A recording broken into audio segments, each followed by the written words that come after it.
আঘাত হানে না, বরং প্রযুক্তি নির্ভর অবকাঠামোর উপর আঘাত হানে। আধুনিক সভ্যতা মূলত বিদ্যুৎ ও তথ্য প্রযুক্তির উপর দাঁড়িয়ে আছে। হাসপাতাল, ব্যাংক, বিমান চলাচল ব্যবস্থা, ট্রাফিক নিয়ন্ত্রণ, পানির সরবরাহ, শিল্প উৎপাদন সবকিছুই নির্ভর করে বিদ্যুৎ ও ইলেকট্রনিক সিস্টেমের উপর। যদি হঠাৎ করে একটি শক্তিশালী ইএমপি বিস্ফোরণ ঘটে এবং এসব সিস্টেম অচল হয়ে যায়, তাহলে পুরো সমাজ ব্যবস্থা কয়েক ঘন্টার মধ্যে বিশৃঙ্খলার মধ্যে পড়ে যেতে পারে।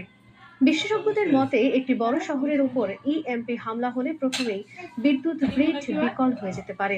আধুনিক বিদ্যুৎ গ্রিডে ব্যবহৃত ট্রান্সফরমার ও নিয়ন্ত্রণ ব্যবস্থা অত্যন্ত সংবেদনশীল ইলেকট্রনিক সার্কিটের উপর নির্ভর করে। শক্তিশালী তড়িৎ চৌম্বকীয় পালস এই সার্কিটগুলোকে মুহূর্তের মধ্যে পুড়িয়ে ফেলতে পারে বা স্থায়ীভাবে ক্ষতিগ্রস্ত করতে পারে। ফলে বিদ্যুৎ সরবরাহ বন্ধ হয়ে যায় এবং শহর অন্ধকারে ডুবে যায়।